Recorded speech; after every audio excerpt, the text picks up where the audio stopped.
Okay, first of all, today is day 5 of my cycle. So my ClearBlue monitor, this thing right here that is flashing, indicating that it is time for me to take a test. Wants me to take a test. So obviously I'm going to put a stick in it, and I'm going to do that live with you guys today to show you guys how to use this monitor. First of all, you have the option of putting a pin into your machine, which I suggest doing just in case your kid, if you have any other kids, gets a hold of it so that they can't change any of the settings or anything that you've saved into it.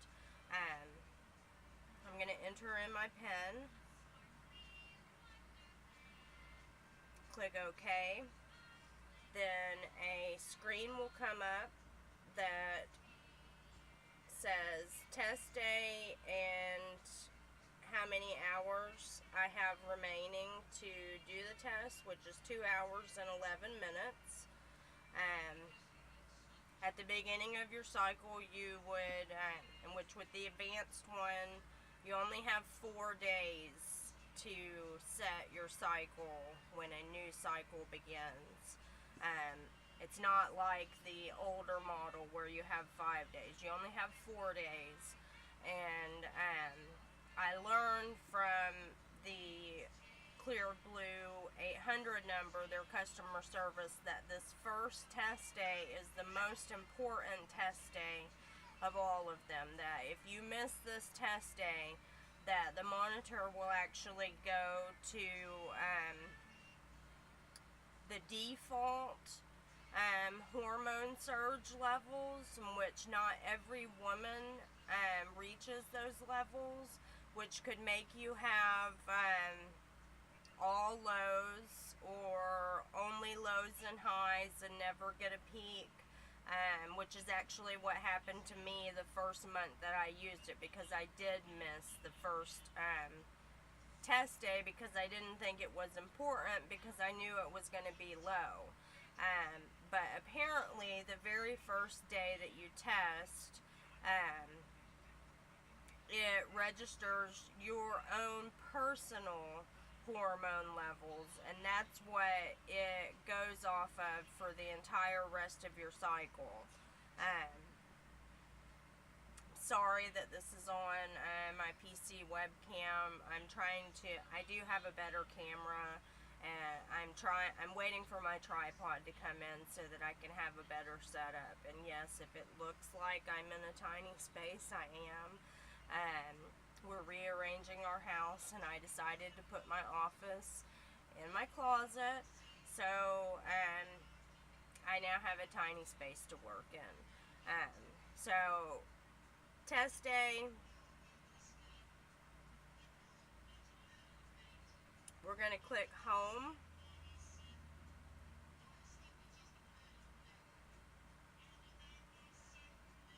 Then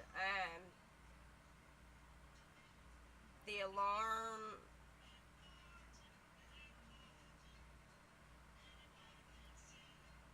you can set the alarm for any time you like to remind you when to test. When it gets back to this screen, or actually when it was on the test screen, I'm just going to set this down. I already have a urine sample in a cup, and with this monitor, these are the sticks that you're going to be using. They're purple. They're not the white ones like the older style monitor used. They do both come in a purple packet, but the actual test stick and cap will be purple and not white. in which I'm actually going to show you testing on both monitors because I'm dual testing with the monitors at this time. So I'm going to open this up.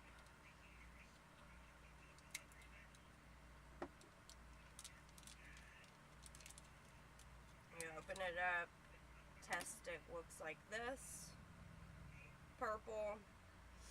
This is the part that you dip into your urine.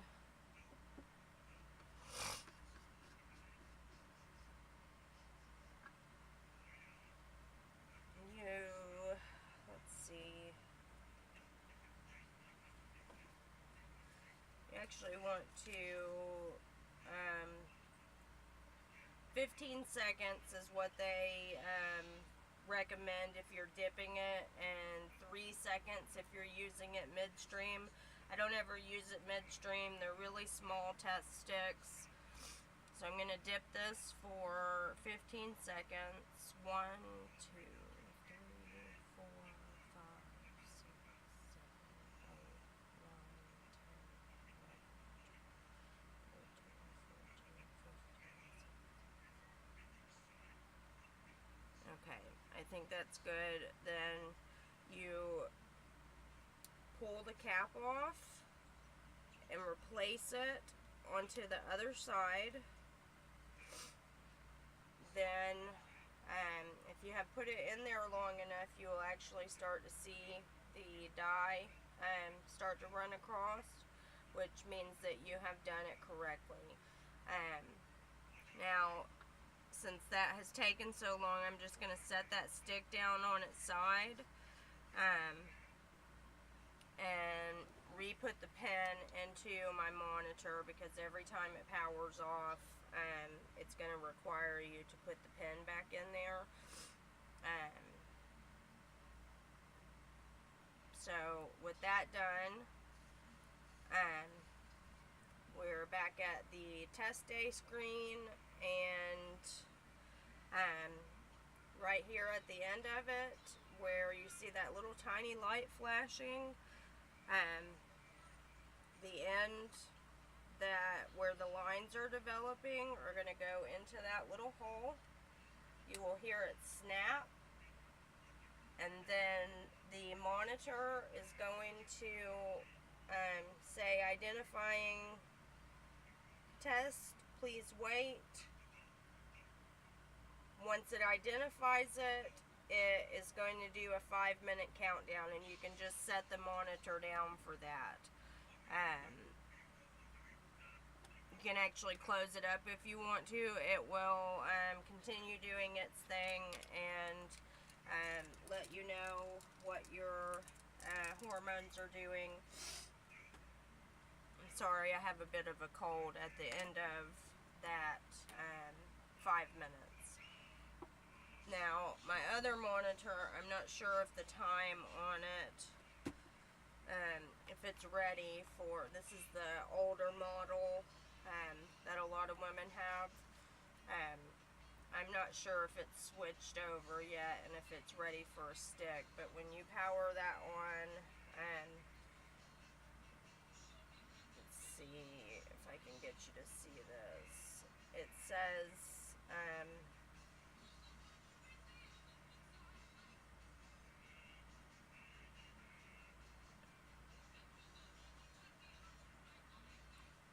be able to get you to see it.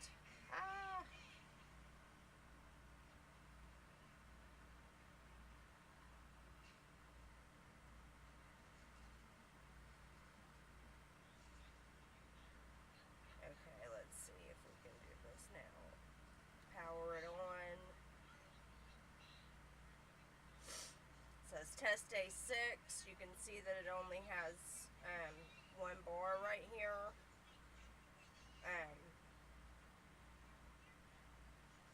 Which means low fertility, and since I've actually been using this monitor for a few cycles, it knows that I'm not going to ovulate or have high fertility on cycle day 6, so it's not going to ask me for a stick.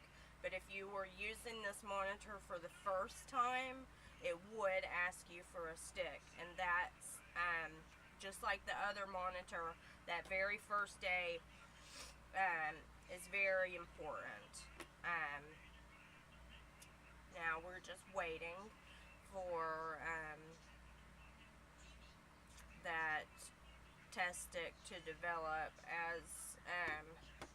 As it's waiting, you can see, as we wait, you can see that it flashes on and off orange, indicating that it's reading the test stick. I think that it actually will make a little beeping noise whenever it's done.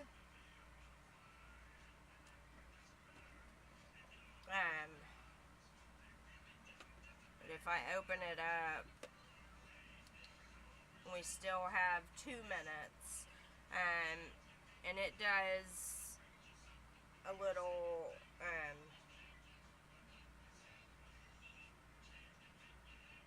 countdown for you. I'm trying to get you to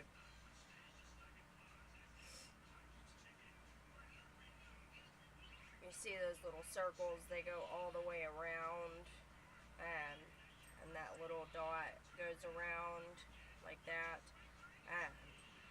and it counts down to 1 minute. So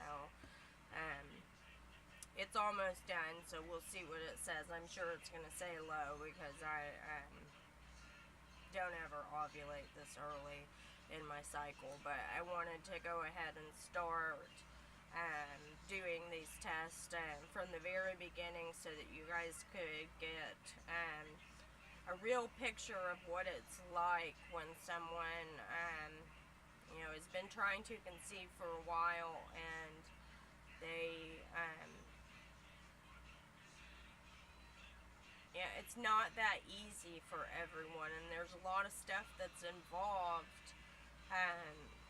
in timing everything correctly that a lot of people don't know about, and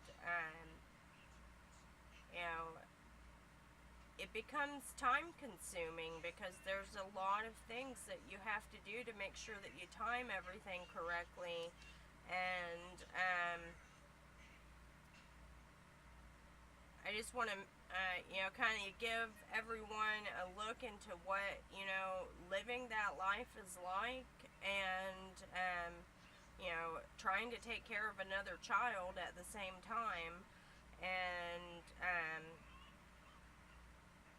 show everyone how to use these devices and make sure that you're using them correctly, and that, now see, it now says fertility test completed, remove test, which you're simply going to remove it out of there. It says do not forget to test on day 7, and if you can see, it says low. So that means I am not fertile right now. It does not detect an estrogen surge. This is what the stick looks like, which that really doesn't mean much of anything, because they will be very personal to you. But what these sticks test, there's a common misconception with these sticks that this line that is over here towards the circle is the control line. That's actually not true.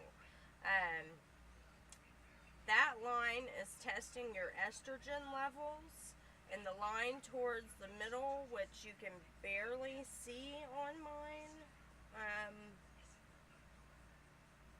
is testing your LH surge, which my LH is very, very light, if you can even see it on there. And the estrogen surge, the way that one works, since this one, you would think that because it's dark that I was having an estrogen surge right now, but that's actually the complete opposite. When this test stick detects estrogen, it will get very light, and the lighter that it is, the higher your estrogen level is. So basically right now, all that this thing did was test what my normal resting hormone levels are, and it's going to go off of these levels that it tested today, to record to tell me when I'm having a high fertility day and eventually whenever I have my peak. Now, with these monitors, since I do my basal body temperature as well, I don't really like this monitor as much. The other one, the older one, has actually been way more accurate for me. But that could have been because I did miss, taking that first test, the first cycle that I used this. The other one has always detected when I ovulated, and it will give me a peak day, and then the second peak day that it gives me is normally when I ovulate. Only one time have I ovulated before that second peak day.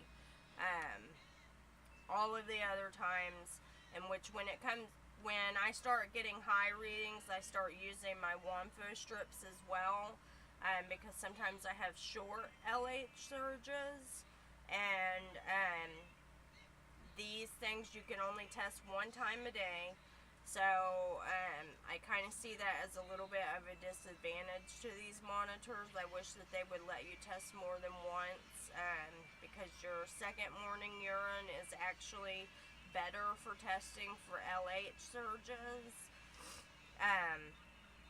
But when I get closer to ovulation, I start using these, and I highly, highly recommend these. I am not sponsored by them at all. These are just the only ovulation test strips that I have tried, and I've tried many of them. Here's another brand of them that I see a lot of women using, but I also see a lot of women having a lot of confusion with these, and I did too as well. I used both of these brands at the same time, and WAMFO correctly detected my LH surge when, if I had been using this One Plus Step brand, I would have missed it completely if I had not been using the WAMFOs together with these, because the line was not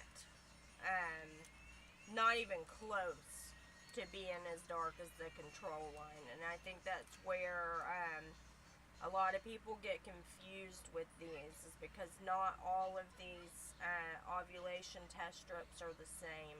And if you're wanting something that's going to be accurate and that's going to detect your surge, and my surge level is not high. I can't use certain ovulation test strips and kits because it doesn't detect my surge. Normally they set the surge level at like 40 or 50 MIU, and my surge level normally does not reach that. I don't know what the MIU level is on the WAMFOs, but it does always catch mine. And that has been proven time and time again, and backed up by basal body temperatures.